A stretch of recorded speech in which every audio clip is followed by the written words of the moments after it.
The Case of the Missing Mayan Codices. Awaking to bizarre aromas at 221B Baker Street was never a novelty.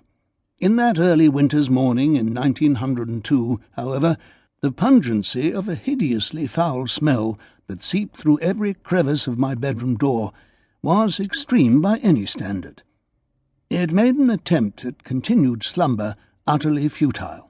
Still, under partial darkness, I reached for my robe, without even bothering with my bedside lamp. I emerged from my bedroom to find Holmes, cloaked in a leather apron, his face shielded with what appeared to be engineering goggles. "Holmes, what the devil are you doing?" As usual, when he was involved in thought or experiment, my words went unperceived. I approached him to within a yard of where he was standing. I could not go any closer. The smell that emanated from a brackish liquid reposing in 3 trays that he had laid out on the table acted like a barrier that I could not cross. Finally, sensing my proximity to him, Holmes veered his gaze toward me. "Watson, excellent. I was in need of an additional pair of hands." He proceeded to give me a pair of protective gloves. "Put these on, Watson." Knowing full well his nature, it was obvious that the most direct means to discover what he was engaged in was by assisting him with whatever was swimming in those ghastly liquids. He retrieved what in appearance was a collection of rectangular pieces of fibre, bound together with some sort of hardened lace. He placed a book on my gloved hands. "Take this to the basin over by the window, Watson," he said to me in his instructive tone. I did as he asked and positioned the book into the basin filled with clean water.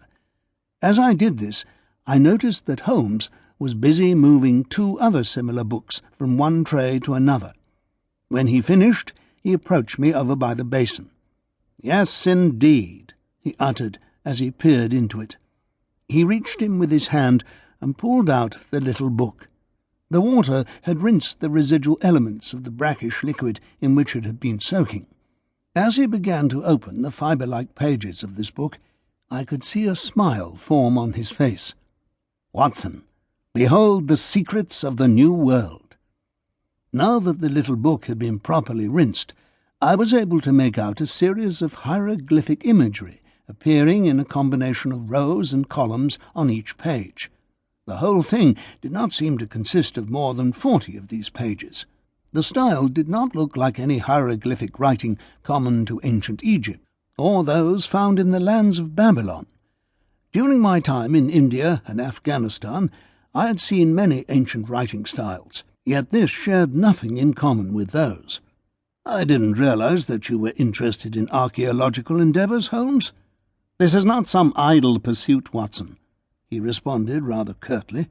Before I could modify my original statement, he continued, "Idle dabbling in any discipline is for the mediocre of mind. You know me better than that. I use science and all that it can reveal as a tool." Observing that I had offended his sensibilities, I attempted to soothe the air. "I meant to say that an amateurish engagement can be a healthy way to cleanse the mind." "Nonsense, Watson.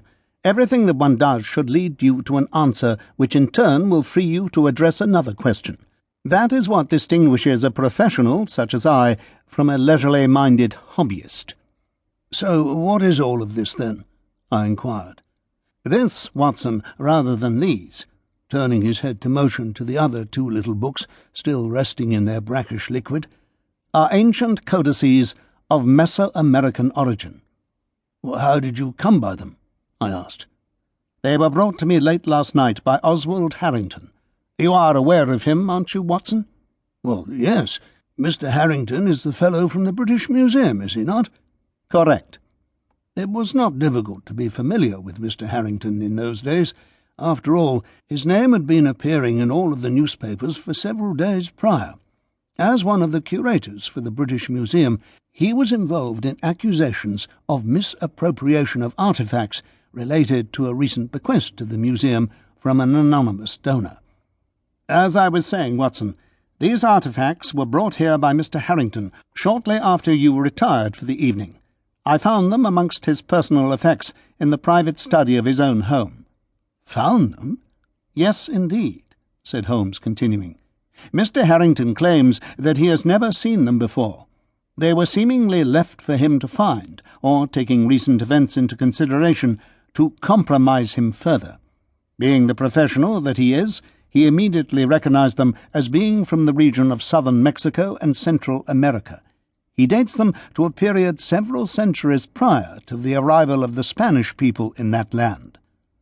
I suppose that I should have been accustomed by then to the fact that every day was a new adventure with Holmes, yet I admit that I felt a tad bit more intrigued than usual.